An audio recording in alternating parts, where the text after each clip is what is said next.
Now today we are going to take up preposition part 2. I had already discussed some of the prepositions, the difference between prepositions which are often confusing in the previous video. So in this one I am going to discuss some other prepositions which may confuse students, like off and off. O single F off means car. It shows belonging. O double F off shows separation. But ऐसा हमेशा नहीं होता है कि of वाले preposition जब भी जहाँ आए तो वहाँ सेपरेशन शो करता है. जस्ट टू डिफ्रेंशिएट, ये पढ़ने के लिए समझने के लिए थोड़ा सा आसान बनाने के लिए हम लोग इसे डिफ्रेंशिएट कर लेते हैं, बट ऐसा ऑलवेज नहीं होता है. Now see the example. The leaves of this tree fall of during autumn. The leaves of this tree is पेड़ के पत्ते. तो first of shows belonging. Autumn में इस पेड़ के पत्ते गिरते हैं, गिर के अलग होते हैं. That is 5 years in fall of. इसमें जो स्पॉटिंग एरर के जो क्वेश्चन आते हैं, फॉल और गेट ऑफ, से गिरना या से उतरना, किन चीज़ों के लिए यूज़ होगा? ओ डबल है. Bicycle, bike, horse, elephant, camel, so and so fourth. और फॉल डाउन या गेट डाउन फ्रॉम यूज़ होगा बस, ट्रेन, फ्लाइट, ट्री, टेरेस, छत, इन चीज़ों के लिए. तो अक्सर ये एरर में आता है. When he my sister often falls from her bicycle, so it is wrong. It should be my sister often falls off her bicycle. Now come to number 7. अब यहाँ पे in, to, at, these prepositions show place or location. They are used for place or location, जगह बताने के लिए. Like I live in Ranchi in Jharkhand. अब यहाँ पे Ranchi is name of a city, Jharkhand is name of a state. But in both cases we are using in. तो ये बड़े छोटे से डिटरमाइन नहीं होता कि in यूज़ करना ही है. किसी भी छोटे से गांव या छोटे से ब्लॉक या छोटे से शहर का नाम हो, you have to use in. तो फिर एट कहाँ यूज़ करना है? For locality, spot, like railway station, hotel. अगर किसी स्थल, किसी छोटे जगह की बात हो रही है, किसी मोहल्ले की बात हो रही है, लोकेलिटी की, then you have to use at. और छोटा सा गाँव भी है तो in. My friend is waiting at Birsa Chowk. मेरा दोस्त बिरसा चौक पे इंतज़ार कर रहा है. तो at Birsa Chowk. Birsa Chowk is a locality, a particular spot. Now see this example. On way to Mumbai they halted at Ranchi. Mumbai जाने के दौरान वो लोग रांची में रुके. अब मुंबई जाने के दौरान रांची में रुके, you are using at. Why at? Halt means stop for a very small period of time. तो आप हॉल्ट या तो स्टेशन पे करते हो या एयरपोर्ट पे. That means Ranchi here stands for Ranchi railway station और Ranchi airport, and that is why this is correct. It does not indicate Ranchi city, because आपने रांची सिटी को एंटर ही नहीं किया, बिकॉज आप हॉल्ट करके आगे बढ़ गए.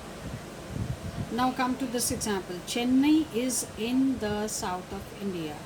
चेन्नई भारत के दक्षिण में है.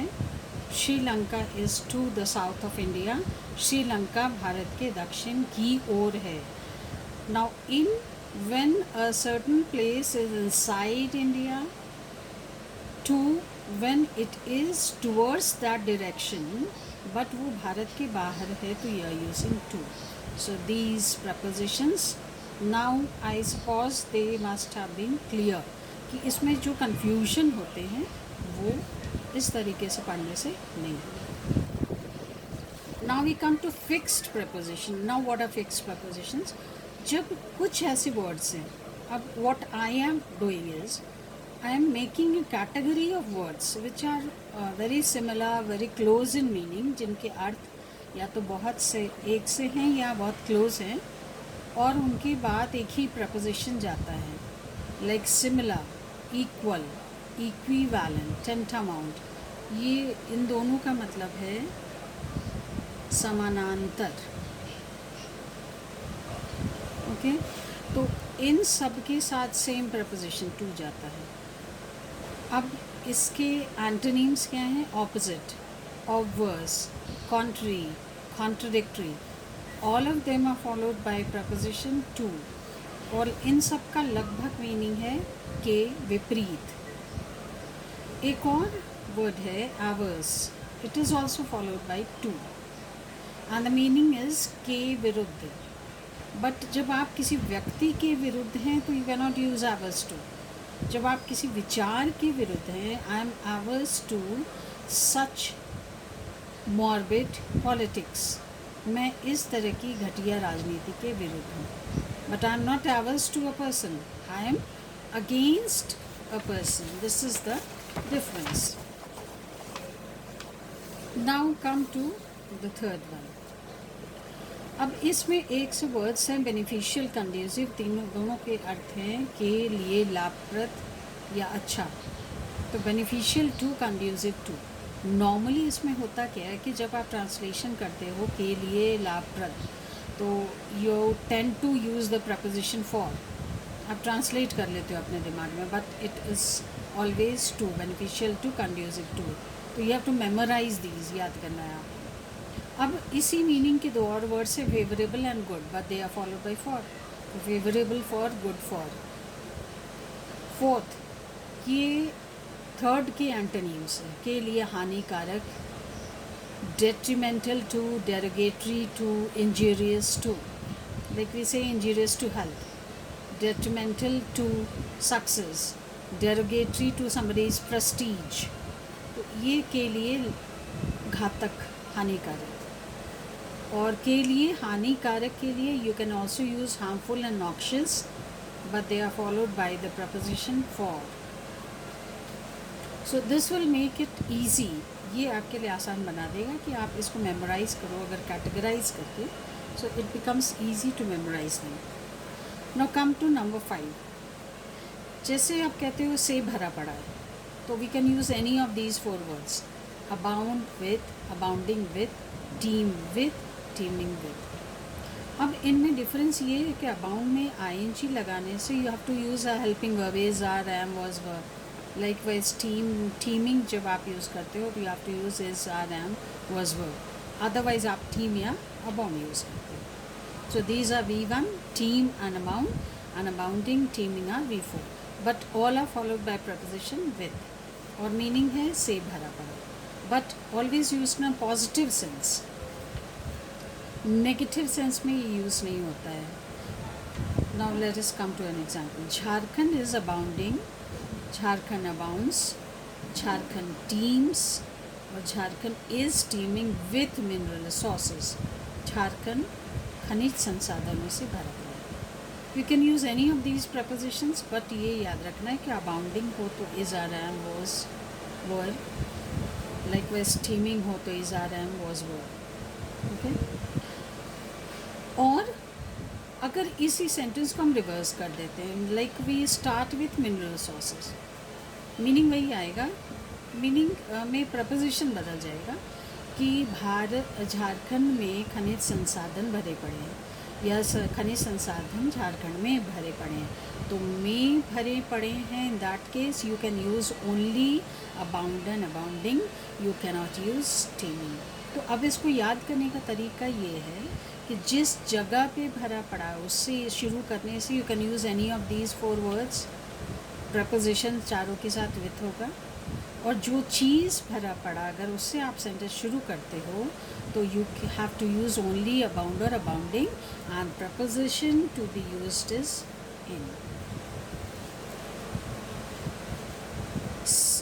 एक और प्रपोजिशन जो इसके ठीक उल्टा जाता, मीन्स भरा पड़ा है, मीनिंग है सेम, बट नेगेटिव सेंस में, जैसे नेगेटिव चीज़ों से भरा पड़ा है। तो that let me discuss them.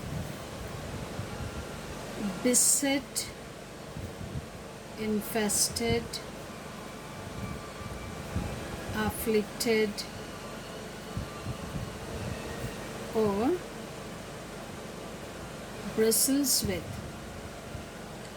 Now these also have the same meaning, se bhara pada, but all the four have negative meaning. Okay, like life is beset with problems, ज़िंदगी परेशानियों से भरी पड़ी है. इन केस आपको सिर्फ disease के condition में यूज़ करना है कि I was dash with malaria, मैं मलेरिया से त्रस्त हुआ. You can, in Hindi you can say त्रस्त हुआ. तो when you are talking specifically about disease, तो इन चारों में से जो वर्ड जाएगा that is afflicted, जिसकी जगह आप suffered from भी यूज़ करते हो. तो अगर ये चारों वर्ड्स आ रहे हैं तो से भरा पड़ा या से त्रस्त. But specifically when you are talking about disease, you have to use afflicted. Now again we come to some prepositions, again fixed prepositions. But इसमें क्या है कि एक वर्ड के साथ कई prepositions जा रहे हैं. Like agree, तो जब आप किसी agree means सहमत होना, तो जब आप किसी proposal प्रस्ताव से सहमत होते हो तो it is agree to a proposal. जब आप किसी विषय पर, किसी मुद्दे पे किसी से सहमत होते हो तो अग्री ऑन. और जब आप किसी पर्सन से सहमत होते हो तो agree with. Okay, part with and part from both have the meaning बिछड़ना या अलग होना. एक चीज़ आपको याद रखना है कि with is normally use when you are talking in context with a person, जब आप पर्सन की बात करें. बट पार्ट एकमात्र ऐसा वर्ड है जहाँ पे पर्सन के लिए फ्रॉम यूज़ होता है, नॉन लिविंग थिंग्स के लिए विथ.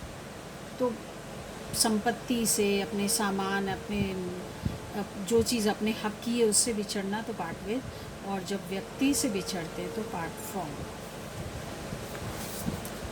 नाउ अगेन ये मैरी वाले वर्ड में भी इसमें कई कन्फ्यूजन होते हैं स्टूडेंट्स को. जैसे के साथ शादी हुई तो marry to, not with. Normally students use with in this case, लेकिन इसी मैरिड का नाउन वर्ड इज़ मैरिज, विवाह. तो in that case you have to use the preposition with. Marry off means किसी की शादी कर देना. जैसे पेरेंट्स अपने बच्चों की शादी कर देते हैं तो मैरी ऑफ. अब यहाँ पे आप सेपरेशन की तरह से याद कर सकते हो, शादी करके हटा देना. Just to remember it's easier to marry off. अब डाई में क्या क्या प्रपोजिशंस जाते हैं. तो जैसे किसी डिजीज़ से किसी की डेथ होती है तो डाई ऑफ. अगर कार्डियक अरेस्ट मीन्स हृदय गति रुक जाने से डेथ होता है, ट्रॉमा यानी सदमा, ओवरवर्क या अत्यधिक बहुत काम, तो फ्रॉम. बिकॉज आप इन सबको डिजीज़ नहीं मानते, ये सडनली होने वाली चीज़ है. अगर किसी दुर्घटना में, अर्थक्वेक में या बाढ़ में मौत होती है तो इन. और एक फ्रेज़ है डाई बाई इंचेस. इस फ्रेज़ का मतलब है तिल तिल कर मरना या तड़प तड़प कर मरना. Now we come to contain, comprise, consist. All have same meaning, से युक्त, से बना हुआ. सिर्फ कंसिस्ट के साथ प्रपोजिशन ऑफ जाता है, बाकी दो में नो प्रपोजिशन. जैसे आपको कहना है कि इस किताब में कुछ इंटरेस्टिंग कहानियाँ हैं या ये किताब कुछ इंटरेस्टिंग कहानियों से बना हुआ है. दिस बुक कंटेन्स और कंसिस्ट्स ऑफ और comprises some interesting stories. Consist in, belong in, lie in. में निहित या में छिपा हुआ.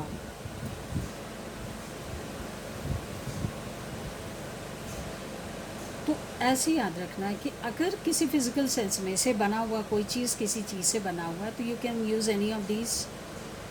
कंसिस्ट में ऑफ लगेगा, लेकिन जब आप एब्स्ट्रैक्ट सेंस में बात कर रहे हो, में छिपा हुआ है, में निहित है, मीन्स आप किसी ऐसी चीज़ की बात कर रहे हो जो फिज़िकल सेंस में नहीं जा रहा, जिसे आप छू नहीं सकते. Like true patriotism consists in doing something worthwhile for the nation. Instead of consist in, you can also use belong in line. तो सच्चा देश प्रेम देश के लिए कुछ अच्छा करने में निहित है. तो ये में निहित है. You are talking about patriotism. So this not a physical entity, ये एक एब्स्ट्रैक्ट चीज़ है और इसलिए वी आर यूजिंग इन. तो ये आप डिफ्रेंशिएट कर सकते हो. प्रिवेल का के दो मीनिंग्स है. एक है हावी होना. तो अगर आप किसी दोस्त पे हावी होते हैं, it is easy to learn, समझा बुझा कर, तो अपॉन. और जब आप लड़ झगड़ कर या डरा धमका कर हावी होते हैं तो ओवर.